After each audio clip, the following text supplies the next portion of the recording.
And good evening once again to you. 8:26 now on election night here in Kern County. I'm Jim Scott. And I'm Maddie Gannon. We're waiting for our first election results this evening in Kern County, but we're tracking the high-profile races and ballot measures of interest to you.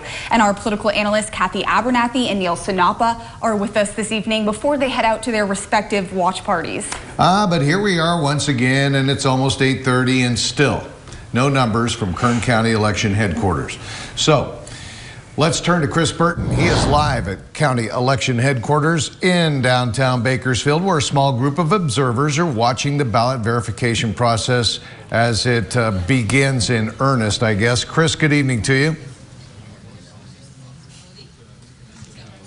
Well, Jim, good evening. That's right. There are a small handful of observers just to my right. They are here to just watch over the entire ballot counting process, the signature verification and the ballot counting as well. And just behind me is actually where the ballots will be counted when they do come in. Again, we are still waiting for that, and I'll step out of the way so you can get a good look at that. But we do want to let you know that I was just in touch with Vince Mayoko. He is the chief of the Election Integrity Project, the kind of premier election integrity watchdog group here in Kern County, and he has told me he observed 5 poll sites today and had no pressing concerns from the polls that he saw. Now, of course, we have seen some irregularities. That ballot box at the Brimhall Kern County Fire Station is one of them, but we will be talking to Mary Bedard about some of those questions here in a few minutes. But for now, live in the elections office, Chris Burton, 17 News.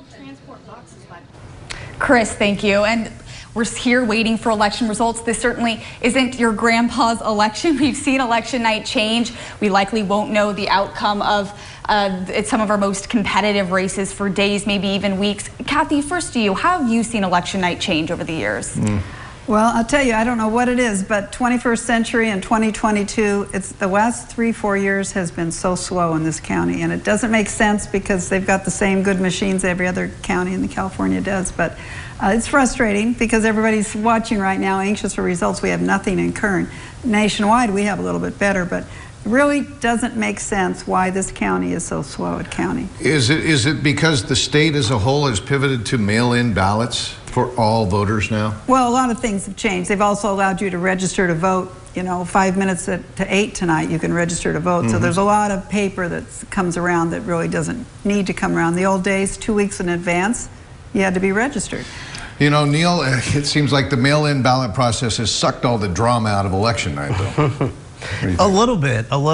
I think that, you know, yeah, it maybe might not be as dramatic or as much of a spectacle, but maybe democracy doesn't need to be that way. Oh, good point. Good point in that. So we will be waiting, and you'll be joining us in our next half hour, and we will hopefully get some of our first numbers from this midterm election, and we'll get your feedback on that as well. So absolutely. Hang in there with us, all right? Let's hope we have some numbers. Otherwise, we'll dance or something. Or talk about our old days. All right, we'll send you off to your respective watch parties at least, right? All right, election updates at the 26 and 56 past the hour throughout the evening. We'll be back with you in 30 minutes.